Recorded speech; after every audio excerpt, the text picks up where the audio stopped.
ఉవాచ ఆసీద్గిరివరో రాజన్ త్రికూట ఇవ విశ్రుత. త్రికూటం అనే పేరుతోటి ఒక మంచి విశ్రుతమైనటువంటి ఒక పేరు గల పర్వతం ఉన్నదయ్యా. క్షీరోదేనావృత శ్రీమాన్ యోజనాయతముచ్ఛ్రిత. అది పాలతో నిండి ఉంటుంది సముద్రం మధ్యలో. అలాగా యోజనాయత విశ్రుత, ఒక పెద్ద కొన్ని 10,000 యోజనాల వెడల్పుతోటి అది విస్తరించి ఉన్నటువంటి పర్వతం. ఆ పర్వత శ్రేణులలో అనేక రకాలైనటువంటి వాళ్ళు జీవులు నివసిస్తూ ఉంటారు.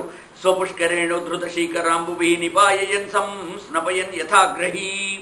ఆ సరోవర జలాలలో అమృతం వలె ఉంటాయి ఆ నీళ్లు. అవి త్రాగడం కోసం అనేక రకాలైనటువంటి బెగ్గురు పక్షులు, కారండవ పక్షులు, హంసలు, అలాగే నీటి కోళ్లు, గుడ్డి కొంగలు, భరత పక్షుల గుంపులు, వాటి కూజితాలు వినసొంపుగా ఉంటాయని చెప్తున్నాడు. మత్స్య కచ్చప సంచార చల పద్మ రజ పయ. పద్మాలు వికసించినందువలన జలమంతా కూడా శుభ్రంగా ఉంటుంది. అలాంటి అందమైన మంచి శుభ్రమైనటువంటి దాంట్లో అనేక రకాల మృగాలు, వనచరాలన్నీ కూడా అడవిలో వచ్చి నీళ్లు తాగి వెళుతూ ఉంటాయి. అమృత సమానంగా ఉంటాయండి. అలాంటి చోటికి అనేక ఏనుగులు కూడా వచ్చి నీళ్లు తాగుతుంటాయి. అవి తాపం పొంది ఉంటాయి. అడవిలో తిరిగి తిరిగి కనుక కొన్ని జంతువులు నిల్చొని నిద్రపోతాయి. వాటిలో ఏనుగు ఒకటి, గుర్రం ఒకటి, ఒంటె ఒకటి, ఇవన్నీ కూడా నిల్చొని నిద్రపోతాయి. అవి పడుకుంటే లేవడం కష్టం. పడుకున్నదంటే కదా దాని జీవితం అయిపోయినట్టే. కాబట్టి గుర్రం కూడా పుట్టినప్పటి నుంచి నిల్చొని ఉంటుంది. ఏనుగు కూడా పుట్టినప్పటి నుంచి కూడా నిల్చొని ఉంటుంది. అందుకనే రాజులు ఏ జంతువును సైన్యానికి తీసుకోవాలంటే ఈ జంతువులనే తీసుకున్నారు వాళ్ళు. అది ఎప్పుడు కూడా కాలు ముందరికి పెట్టి రెడీగా దుంకేటందుకు గురికేటందుకు సిద్ధంగా ఉండాలి. పడుకొని బాగా మజ్జుగా ఉంటుంది. లేచి కాస్త మొహం కడుక్కొని పౌడర్ వేసుకునే వారికి ఒక గంట అయిపోతుంది. కాబట్టి రాజులు అనేటువంటి వాళ్ళు ఇలాంటి ఒక మంచి జంతువులను ఎంచుకున్నారని చెప్తున్నాడు. అలాగా 9 గుంపులన్నీ చుట్టూ తిరుగుతుంటే ఆ ఏనుగులన్నీ కూడా సుగంధితమైనటువంటి వాయువులను పీలుస్తూ ఆ సరోవరం దగ్గరికి వచ్చి ప్రతిరోజు కూడా చల్లని పరిమళ భరితమైనటువంటి నీళ్లను తాగడానికి వస్తూ ఉంటాయి.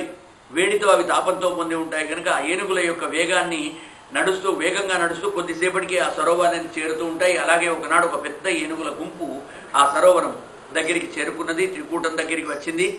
అది ఎలా ఉన్నదంటే అమృతం వలె ఉన్నటువంటి ఆ నీళ్లు కనుక స్వపుష్కరేణోద్ధృత శీకరాంబుభి, చల్లని తుంపర్లతో ఎగురుతూ ఉన్నటువంటి మంచి నీళ్లు అక్కడ ఉంటాయి. అప్పుడు ఆ ఏనుగులన్నీ కూడా వచ్చినాయి. అందులో ఒక పెద్ద గజగ్రాహం, చాలా మంచి కొండంత పెద్దగా ఉన్నటువంటి ఆఫ్రికన్ ఏనుగు వంటిది పెద్ద ఏనుగు తన యొక్క తొండంతో నీళ్లు తీసుకొని తన ప్రియురాళ్లపైన అలా చిందుతూ ఉన్నది. ఆ వచ్చినటువంటి ఏనుగులన్నీ కూడా అదంటే చాలా ఇష్టపడతాయి. చాలా పెద్ద ఏనుగు, ఒక లీడర్ లాగా ఉంది వాటన్నిటి కూడా. ఘృణీకరేణు కరభాంశ దుర్మద నాచష్ట కృచ్ఛ్రం కృపణో అజయ మాయయ.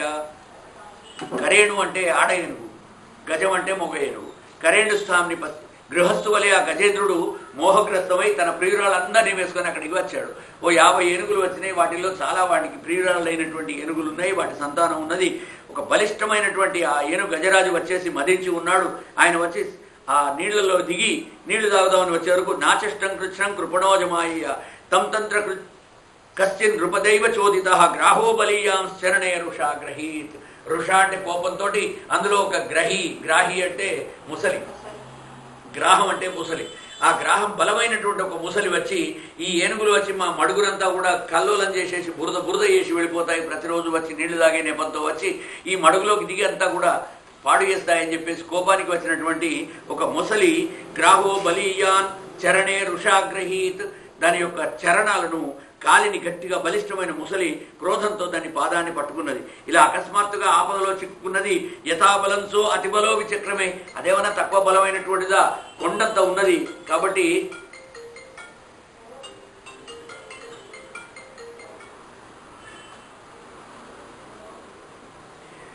తథాతురం యూథపతిం కరేణవ వికృష్యమాణం తరసా బలీయసా.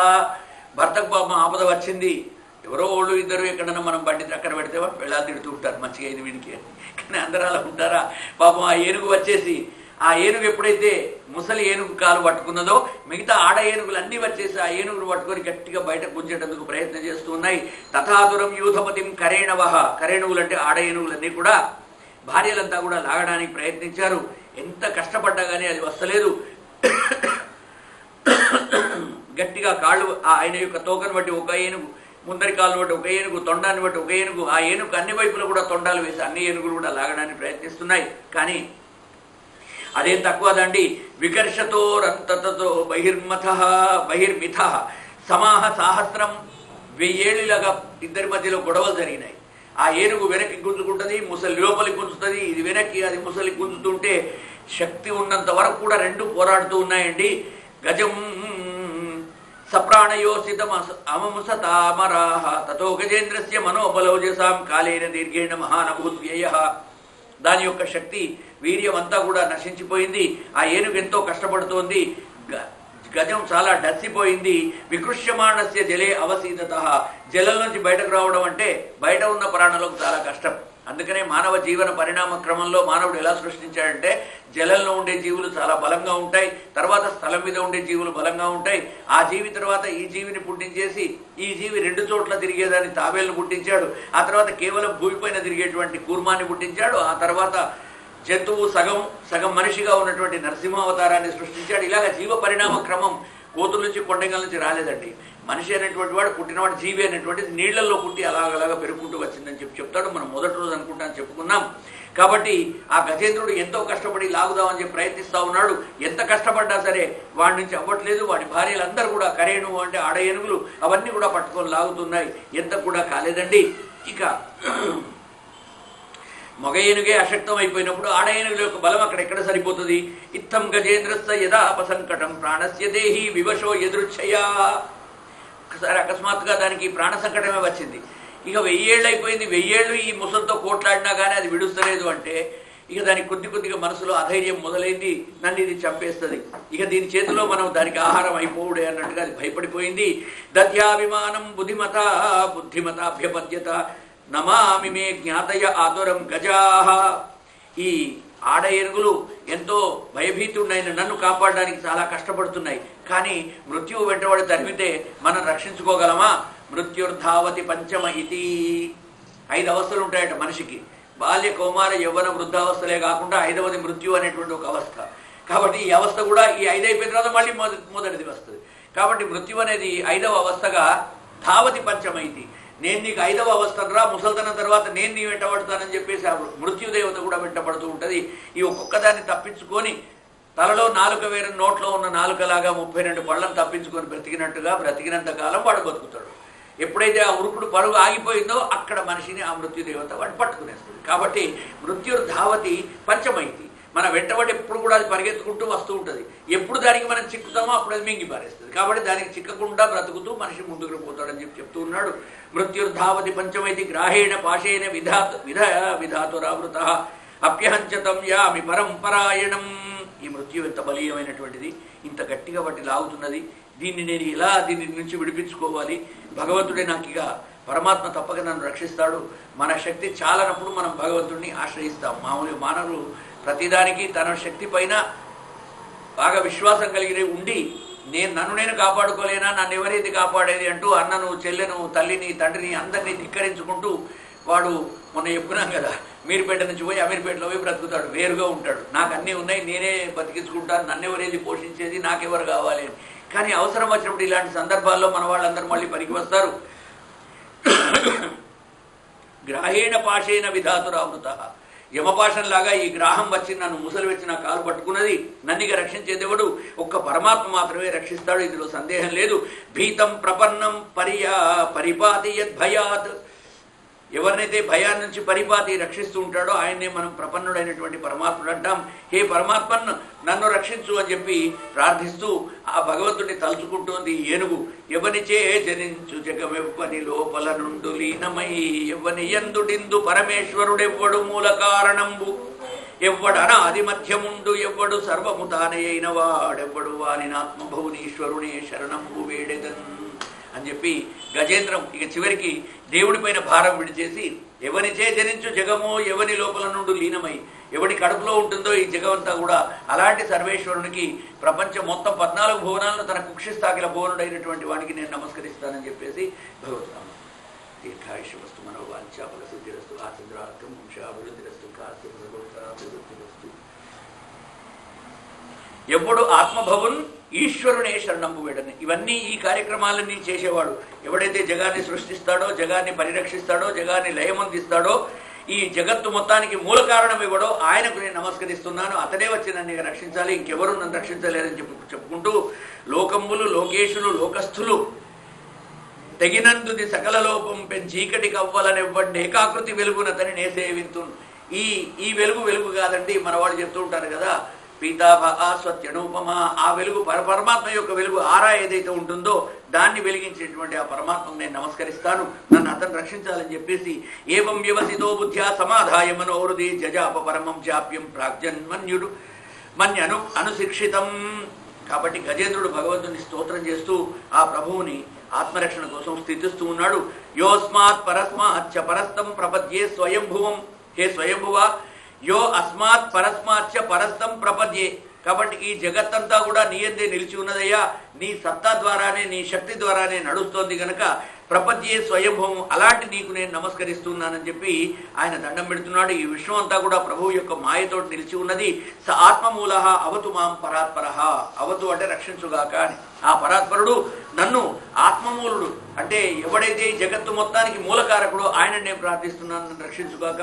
దురత్యయ అనుక్రమణ సమావతు, అతను నన్ను రక్షించుగాక. ఎవరైతే ముక్త సంగులను, యోగులను, బ్రహ్మచారులను, గృహస్థులను, ఆడవాళ్లను, మగవాళ్ళనే తేడా లేకుండా అందరినీ సమానంగా రక్షిస్తూ ఉంటాడో అలాంటి దేవుడికి నేను నమస్కరిస్తాను. ముక్త సంగులైన మునులు దిదృక్షులు, సర్వభూతహితులు, సాధు చిత్తులు, అసదృశ వ్రతాఢ్యులై గొంతు రెబ్బని దివ్య పదము వాడు నాకు దిక్కు అంటున్నాడు. ఇక నాకు దిక్కు కేవలం పరమేశ్వరుడే అని చెప్పి తన యొక్క బలం మీద ఇక విశ్వాసం నశించిన గజేంద్రుడు గట్టిగా బట్టి లాగుతున్నాడు. తస్మై నమః పరేశాయ బ్రహ్మణే అనంత శక్తయే, ఆ బ్రహ్మకు నా నమస్కారం.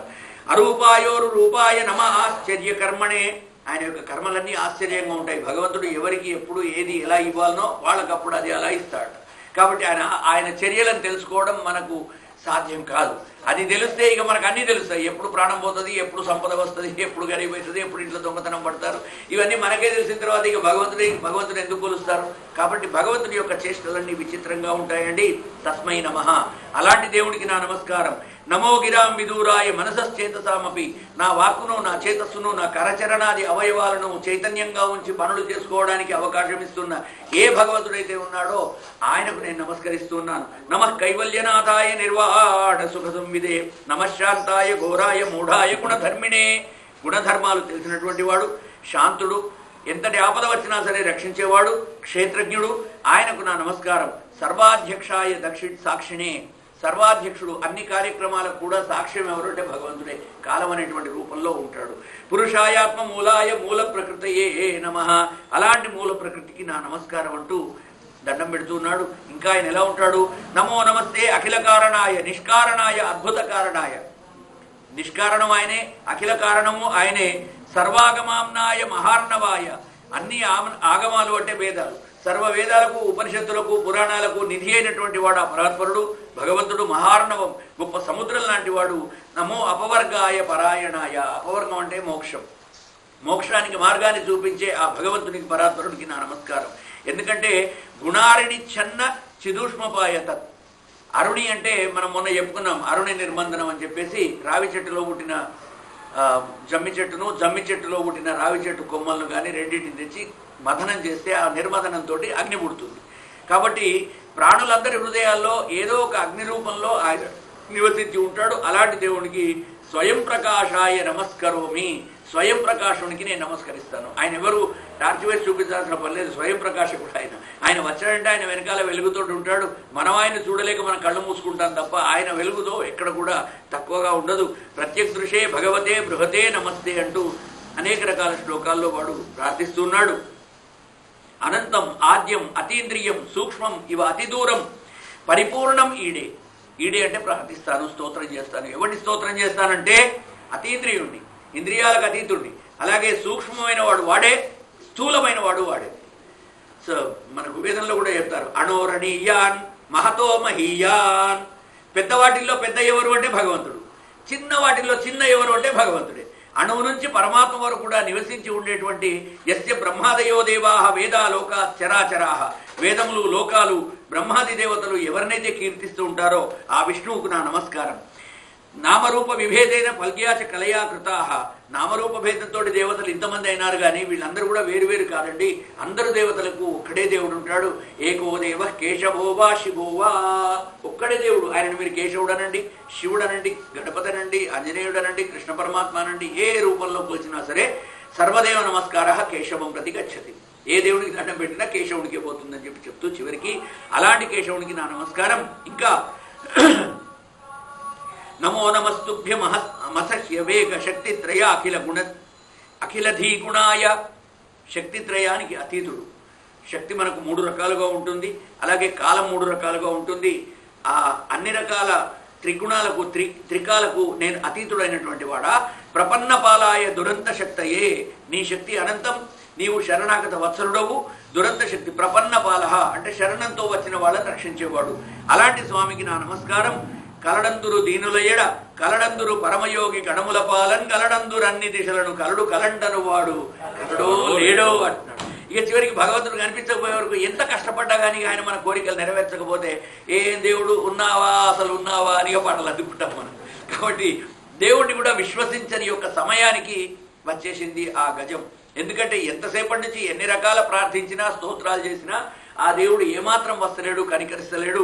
ఆయనకు మనసులో అక్కడ పైన వైకుంఠంలో ఏమనుకుంటున్నాడు, కానీ దాని శక్తి ఎంత ఉన్నదో అంత కొట్లాడని బాగా చేసి ఎప్పుడు చేతగానప్పుడు అప్పుడు నేను రంగంలోకి దిగి దీన్ని రక్షిస్తా అని ఆయన మనసులో ఊహించుకుంటున్నాడు కావచ్చు. ఆ భార్యతో కూర్చొని చదరంగం ఆడుతున్నాడు. శ్రీకృష్ణ గోవింద హరే మురారే శ్రీనాథ నారాయణ వాసుదేవ. శ్రీకృష్ణ గోవింద హరే మురారే శ్రీనాథ నారాయణ వాసుదేవ. భగవాన్ కీ జై. విశ్వకరు విశ్వదూరుని విశ్వాత్మని విశ్వవేద్యు విశ్వన విశ్వన్ శాశ్వతు నజు బ్రహ్మ ప్రభుని ఈశ్వరుని పరమ పురుషునే భజేంతున్. యజ్ఞో యజ్ఞపతిరి యజ్వా యజ్ఞాంగో యజ్ఞవాహన యజ్ఞమృత్ యజ్ఞకృత్ యజ్ఞే యజ్ఞాంతో యజ్ఞాంగో యజ్ఞవాహన అని చెప్పినట్లుగా విశ్వము అతనే, విశ్వాన్ని నడిపించేవాడు అతనే, విశ్వంలో ఉండేది అతనే, విశ్వంలో ఉండేటువంటి వాడు యొక్క హృదయంలో ఉండేటువంటి వాడు అతడే. ఇన్ని రకాల ఉన్నటువంటి ఆ ఈశ్వరుణ్ణి ఆ పరమ పురుషుణ్ణి నే భజయింతు. అలాంటి పరమ పురుషుణ్ణి, పురుషుడు అంటే మామూలు మనిషి, పరమ పురుషుడు అంటే ఉత్కృష్టమైన శ్రేష్టమైనటువంటి గొప్పవాడైన మనిషి. ఆయననే భగవంతుడు. ఆయనకు నేను నమస్కరిస్తాను. ఇంకా ఇంత చేసినా సరే ఆయన రాలేదు పాపం. రాకపోయే వరకు పాపం ఇక దాని శక్తి అంతా కూడా క్షీణించిపోయి ఠావులు దర్శినాయి. ఎక్కడ కూడా ఏ శరీరంలో ఎముకల్లో కూడా ఎక్కడ బలం లేకుండా అయిపోయింది. 1-2 సంవత్సరాలు కష్టపడి తన కాలును గుంజుకోవడానికి ప్రయత్నిస్తున్నది. ముసలి మాత్రం విడుస్తలేదు. అందుకనే మకర పట్టు అంటారు. ఆ ముసలి ఒకసారి పట్టుకుంటే ఇక అది విడవదు. ఆ పళ్ళని కూరలంలోకి దింపి అది అలా కూర్చుంటుంది. అది వెనుకకు తోకతోటి గుంజుతూ ఉంటుంది. వస్తే వెనుకకు వస్తుంది, లేకపోతే అక్కడనే ఉంటుంది తప్ప ఇక ముందరికి మాత్రం పోతుంది. అది ఆ హ్యాండ్ బ్రేక్ వేసినట్టుగా ఉంటుంది బండికి. కాబట్టి లావొక్కింతయు లేదు ధైర్యము విలోలంబయ్య ప్రాణముల్ ఠావుల్ దప్పెను మూర్ఛ వచ్చతను ఉండస్యన్ శ్రమం పయ్యడిన్ నీవే తప్పని తప్పరం పెరుగా మన్నింపందగున్ దీను నిన్ రావే ఈశ్వర కావవే వరద సంరక్షించు భద్రాత్మక. భద్రాత్మక నన్ను సంరక్షించు అంటూ ఇక ఆ శరణాగతిలోకి వస్తున్నాడు.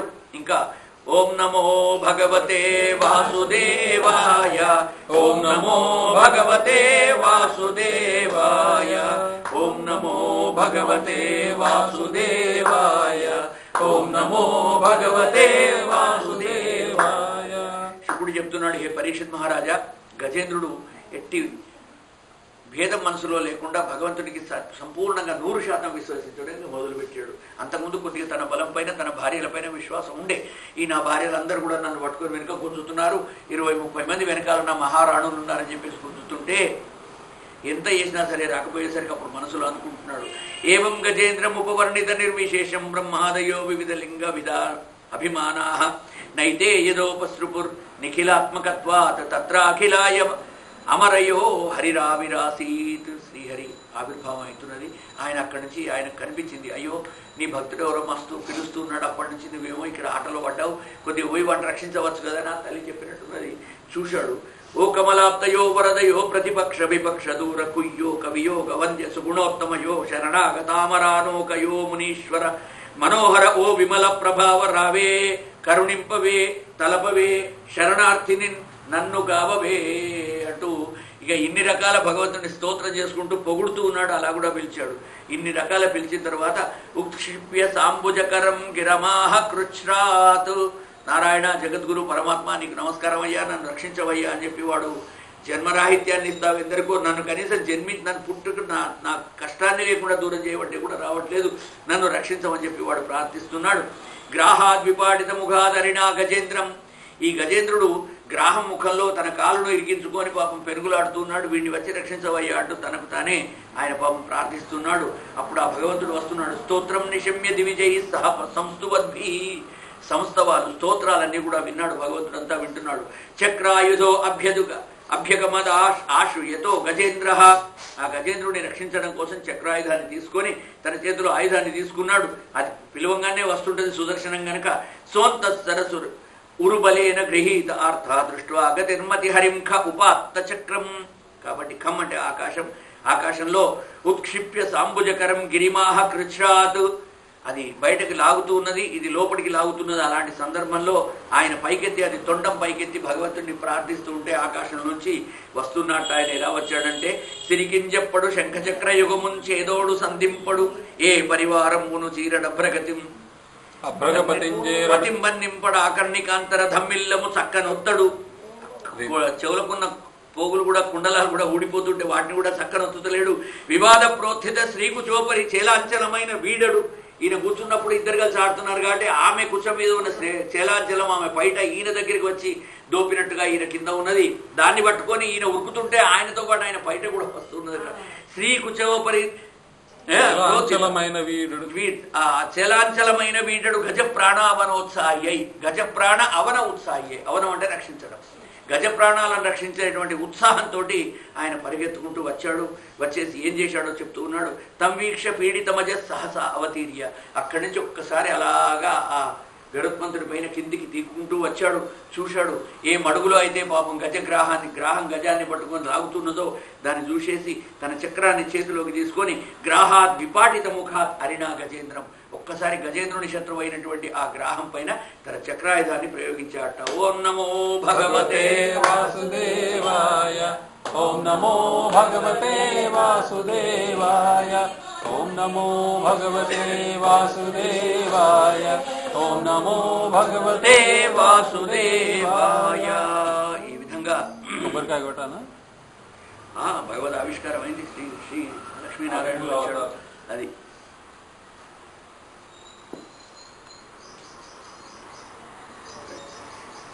సంపశ్యతాం హరిముంచు శ్రీయాణం. అందరు కూడా దేవతలు భరించి పుష్పవృష్టి కురిపించారు. ఆర్తుడు గనక పిలిస్తే భగవంతుడు ఎలా ఉరికి వస్తాడు అనే దాన్ని ఈయన ఇలాగా చెప్తూ పోతన గారు చక్కగా వర్ణించారు. సంస్కృతంలో కూడా ఆయన అదే అంటున్నాడు. తంవీక్ష పీడితమజ సహస్రావతీర్య. తన యొక్క మిత్రుడు పీడితుడైనప్పుడు భగవంతుడు వట్టిగా కూర్చొని పేకడలాడుకుంటూ కూర్చోడండి. ఆయన పరిగెత్తుకుంటూ వచ్చాడు. చేతిలో ఆయుధాలు ఉన్నాయో లేదా చూసుకోలేదు. ఏ పరివారము ఎలాంటి తన యొక్క సేనను వెంటబెట్టుకుని రాలేదు. అక్కడ దేన్ని పట్టుకున్నాడో ఆయన చూసుకుంటలేడు. ఆమె కొంగురు కూడా పట్టుకుని అట్లాగే పట్టుకుని ఉరుకుతూ ఉన్నాడు. అంటే అంతటి సంరంభంతో రభసతో ఆయన ఉరుక్కుంటూ వచ్చాడు. భక్తులను కాపాడేందుకు భగవంతుడు ఎప్పుడు కూడా అలా ముందుంటాడు. కానీ మనం కూడా పిలిచేటప్పుడు భగవంతుని ఆ విధంగా పిలవాలి. సగం మన పైన మనం శక్తిని పెట్టుకొని నేను రక్షించుకుంటాను, నన్ను దేవుడేది కాపాడేది నేను లేనా, నా బలం లేదా అని అనుకుంటే అంతవరకు భగవంతుడు నిన్ను ఉపేక్షిస్తాడు. కానీ వాడి బలాన్ని చూద్దామని అలాగే చివరికి వచ్చేసి గజేంద్రుడిని రక్షించుకుంటూ ఆ గ్రాహాన్ని, ఆ ముసలిని సంహరించేశాడు చక్రంతో. అలాగా వాడికి ఆ ముసలికి మోక్షం వచ్చింది. ఇక్కడ గజేంద్రుడి కాలు వదిలిపెట్టిన తర్వాత అతను కూడా బయటకు వచ్చి తన భార్యలతోటి చాలా అగాయత యశోధామ కీర్జన్య గుణసత్కథం భగవంతుని యొక్క గుణాలన్నీ గానం చేసుకుంటూ అయ్యా నన్నుగా విడిపించడానికి అక్కడి నుంచి పరిగెత్తుకొచ్చావా అని చెప్పి ఆయన బాగా ప్రార్థిస్తూ ఉన్నాడు. ఆ గజేంద్రుడిని కూడా మోక్షాన్ని ఇచ్చాడు. ఆ గజేంద్రుడు ఎవరు అని అడుగుతున్నాడు పరీక్షిత్ మహారాజు. అసలు ఈ గజేంద్రుడు ఎవరయ్యా, ఈ కథ ఎందుకు వచ్చింది భాగవతంలో అంటే, ఆ గజేంద్రుడు ఇంద్రద్యుమ్న ఇది ఖ్యాత విష్ణువ్రతపరాయణ. భగవంతుడు విష్ణుని బాగా ఎప్పుడు ప్రతిరోజు సేవించేటువంటి ఇంద్రద్యుమ్నుడు అనేటువంటి ఒక రాజు ఉన్నాడయ్యా. సయే కదా ఆరాధన కాలాత్మవాన్ గృహీత మౌనవ్రత ఈశ్వరం హరిం. ఆయన ఇంటికి ఆ ఇంద్రద్యుమ్న మహారాజు రాజ్యం వెళుతూ ఉన్నప్పుడు చాలా చక్కగా రాజ్య పరిపాలన చేస్తున్న సందర్భంలో కూడా ఆయన ఇంటికి అగస్త్య మహాముని వచ్చాట. నేను చెప్పుకున్నాం అగస్త్య కుంభ సంభవ అని. అగస్త్యుడు ఒక్కడే కుండలోంచి పుట్టాడు. అలాంటి అగస్త్య మహాముని ఈయన ఇంటికి వస్తున్నాడని తెలిసి ఆయనకి ఏమాత్రం కూడా స్వాగత సత్కారాలు ఏర్పాట్లు చేయకుండా తన పనిలో తన శిష్యగణంతో అతనికి ఆయన వస్తే కూడా తన యొక్క పరిపాలనపైనే దృష్టి పెట్టాడు. కానీ అతిథి సేవ మొదలైనటువంటి గృహస్థాశ్రమ ధర్మ ఇంతకుముందు మనం చెప్పుకున్నాం. తిథి చెప్పకుండా వచ్చేవాడు అతిథి. అలాంటి అతిథి సత్కారాలు ఏమీ చేయకుండా గృహస్థాశ్రమ ధర్మాలను మరిచిపోయి ఆ అగస్త్య మహర్షిని అగౌరవపరిచాడు. దాంతో అగస్త్యుడు వీని మౌనాన్ని చూసి కోపానికి వచ్చి నువ్వు ఒక ఏనుగు అయిపోతావు అని చెప్పి శపించాడు. వాడు తర్వాత హాహా హూహూ శైవమాద్య గంధర్వ త్రిదివౌకసాం ఆ గంధర్వరాజు ఇంద్రద్యుమ్నుడే ఈ హాహా హూహు అనేటువంటి ఏనుగుల రూపంలో ఆయన అవతరించాడు. దాన్ని చెప్తారు హాహా హూహు శైవమాద్యాహ గంధర్వా స్థితి. కాబట్టి దేవగంధర్వ రాజైనటువంటి ఆ గంధర్వ రాజైనటువంటి ఆ ఇంద్రద్యుమ్నుడే ఈ ఏనుగ్గా అవతరించేసి ఇక్కడికి వచ్చాడు.